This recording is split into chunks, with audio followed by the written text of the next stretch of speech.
Hey guys, it's Ian here with HobbiesofaMan. Let's get in. Today we're going to be doing another film review. Today we're going to be looking at Blue Beetle.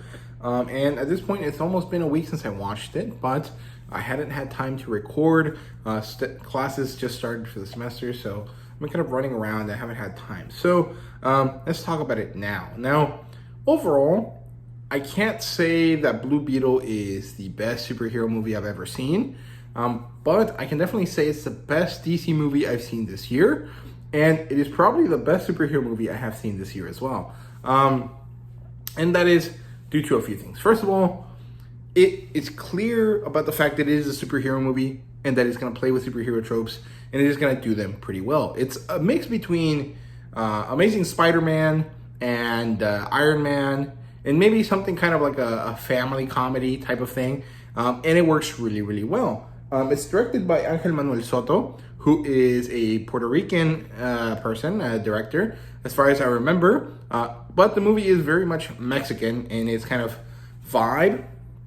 However, a lot of the things that are Mexican, that are older, also kind of were popular with a lot of Latin American countries for many years. So to an extent, you can say that this is a generally Latino-based kind of movie, although the specific kind of region where the characters are from is supposed to be Mexico, and that is pretty well represented there. They do say they're Mexican several times in the movie, and there is maybe one or two times where I feel that there is a little bit too much emphasis on the meta aspect of the movie, the meta idea that, you know, this is the first time that we have a Mexican superhero or a Latino superhero in general be on the big screen. And technically, I think that is correct in live action, but Miles Morales is Hispanic. Although maybe you could argue that because he is identified more with black people, it's not the same thing. But I don't think it's fair to kind of pick and choose battles like that. So I will say that kind of stance that it is the first Latino superhero movie ever is kind of like, it has like a little caveat there that I don't think is what's called unimportant. I think it is relatively important to remember that.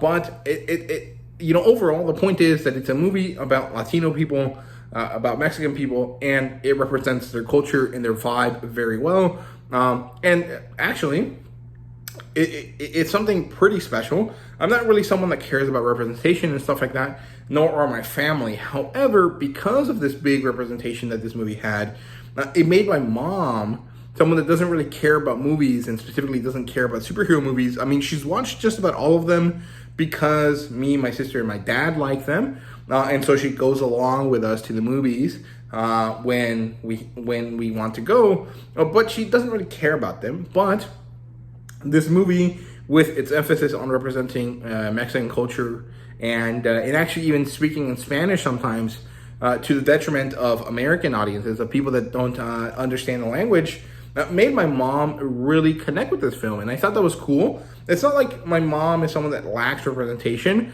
I mean, she's kind of like white looking, so she can identify visually with a lot of people. But also, it's not like we are bereft of Latin American movies and TV here in the US. I mean, my mom basically only watches the Hispanic channels, but I think she found it really, really interesting and really fun to see such a blatant like representation of our Mexican culture.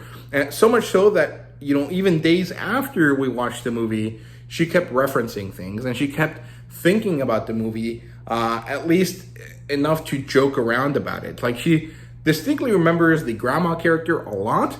She came out of the theater laughing about the fact that it reminded her of her mom, my grandma, because she thought like this little crazy grandma was pretty unassuming, was really fun to see in this crazy like a battle and, you know, action situation. And she enjoyed the casual use of curse words in Spanish that was in the movie. And I personally enjoyed the references to El Chapulín Colorado, which is a Mexican comedy hero that was pretty big back in the day.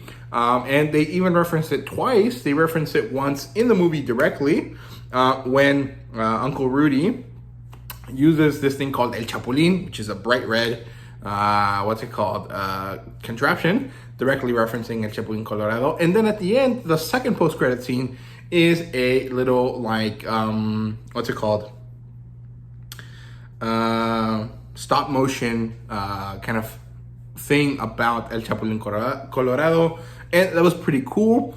And in general, I like the movie for a few things. Iron Man is probably my favorite kind of Marvel hero besides Spider-Man, but I think everyone likes Spider-Man, so it's not like special to say that. I really like Iron Man. I really connected with this first and third movie a lot. I really enjoyed them, and generally, I grew up with the MCU, so Iron Man is the big guy, the big character in those movies, right? So I really like him, and the fact that there was like this version of Iron Man that was Hispanic, that has some of that Spider-Man vibe to him, that it's also a little bit like a Venom, and also is basically a Kamen Rider, was really, really cool, which is why I enjoyed Blue Beetle a lot aesthetically, and why I was pretty interested in it as soon as I saw the first trailer. So interested, in fact, that I ended up buying, the new Blue Beetle series that came out. I have the new Blue Beetle Dawn of the DC series also pre-ordered,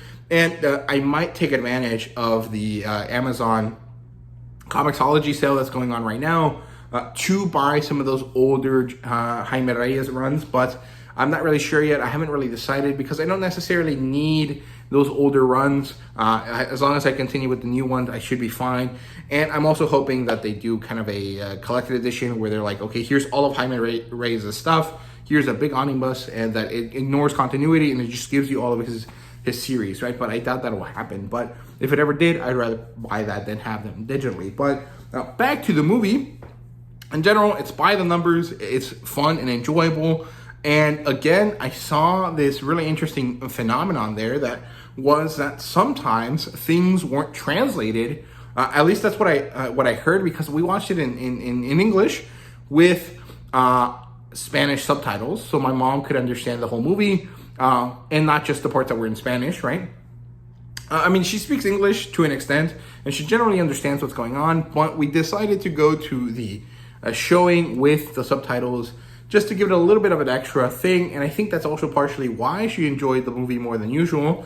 But half of the movie's in Spanish, and as far as I understand it, a lot of the moments are not actually translated in English. They don't have speech bubbles beneath them to kind of give you the gist of it. So I think that's really interesting. That happened a lot in Graduation Day, and I find that cool. I find that interesting. I also think it might be a little bit detrimental to the movie-going experience for some people, and actually in general, because it kind of makes you lose something. And maybe that is on purpose. Maybe it is to show, hey, this is what people that don't speak English feel like. And if that's the case, I don't necessarily know if that's an important thing to highlight, but it probably doesn't matter.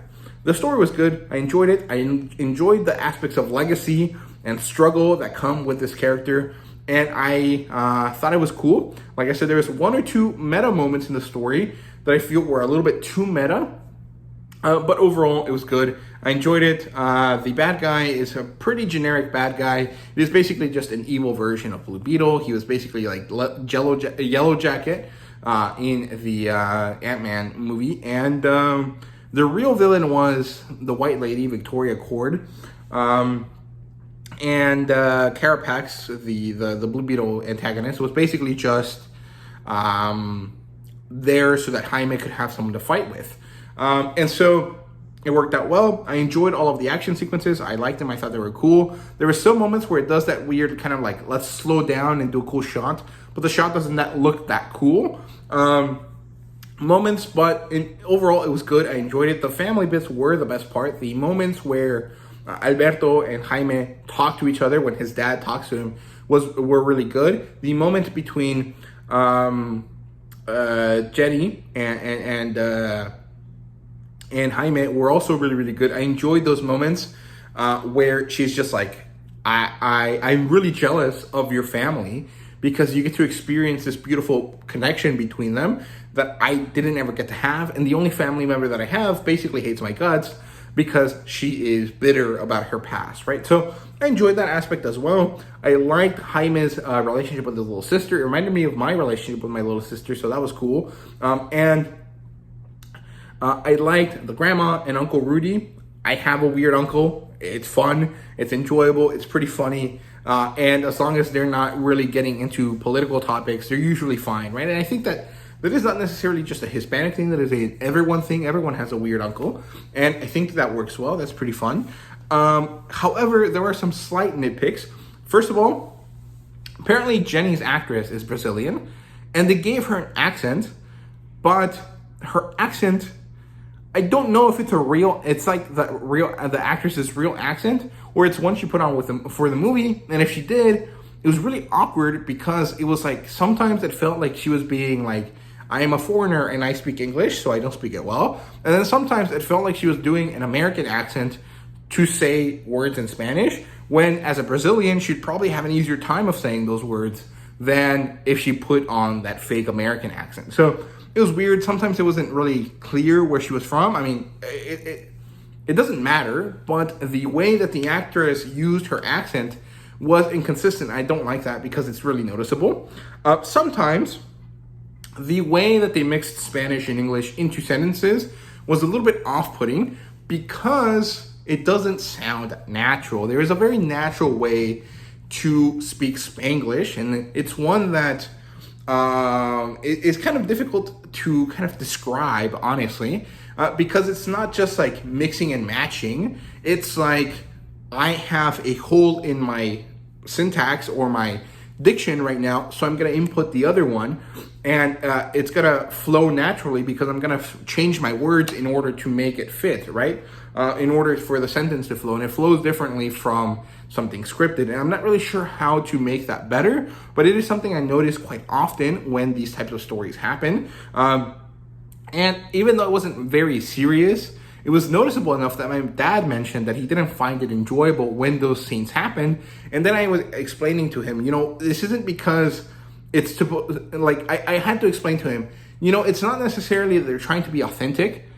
It's that they're trying to convey this idea, and it just doesn't work well because it's very difficult to convey. And I was explaining this to him, and we were speaking in complete Spanish, and then we switched topics to something else. And then we kind of fell into this slight Spanglish where my mom says some phrases in English that she picked up from us that she always uses nowadays. And even she uses them when we go to Mexico. And it's never difficult for anyone to understand her because they can pick up the context of what it is. But it is odd because my mom doesn't actually speak English. She only speaks Spanish plus a few English words. And then me and my dad speak English and Spanish correctly. But when we're talking with each other, we don't bother with kind of making sure to be strict about which language we're using. And so we do end up using Spanglish. And I pointed this out to him. I was like, see, this is what we're talking about. This is the type of Spanglish we use. That is not necessarily what the Spanglish that was being used in the movie was supposed to be. However, I think they should strive to make it like the natural Spanglish and not just a way to kind of world build by having characters use words that are not in English, right? I don't know how to explain it well, so hopefully that was illustrative of what I'm trying to say, but it's kind of odd to explain. Two other slight complaints, and they're mostly just like not even real complaints. They're just kind of like things I noticed that I think could have been better. First of all, Uncle Rudy, I like him. George Lopez's character is great. It's funny. It's very nice. But his name is Cesar. Where did Rudy come from? And if it was Rudy, because it was supposed to be some sort of homage to someone, it was at the end of the movie, someone said, it said thank you to Uncle Rudy, like they had passed away. But if it was supposed to be Uncle Rudy, maybe change George Lopez's character's name from Cesar to Rodolfo, and then Rodolfo can turn into Rudy, and he was trying to, affect an English name. So, I don't know, that's a very small nitpick, but I think it's one that is important. I really would have liked that to make a little bit more sense. And the other thing is that Becky G is the voice for Kajida, and I like that. I thought it's interesting. I didn't know Kajida was supposed to be female, and I've heard that sometimes it's actually male. And I don't really care which gender it is. But I think they were trying to emulate Iron Man. And it is always nice to have like a female character talking to a male character in these scenes, right? Where he's just kind of like talking to himself. So I think that's fun. I thought that was enjoyable, but they made Becky G's voice so robotic that it didn't sound like Becky G. And even sometimes when she was using her language, her own like kind of like voice to say things, it sounded so robotic and even like incorrect because of the kind of filters that they put her voice through. So when Kajida picked up some phrases from his family and tried to say them, it sounded really poor, and I didn't like that. It also just felt like a waste of talent from Becky G. Now, I'm not saying Becky G is the greatest artist or actor or actress ever. I mean, she's pretty mild. She's not that great.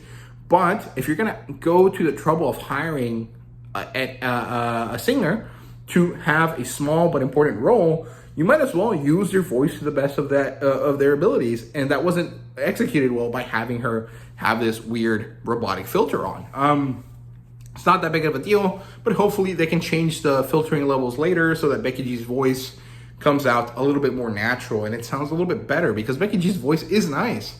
And I would have liked to hear it a little bit better, right? So, yeah, those are kind of my only nitpicks there.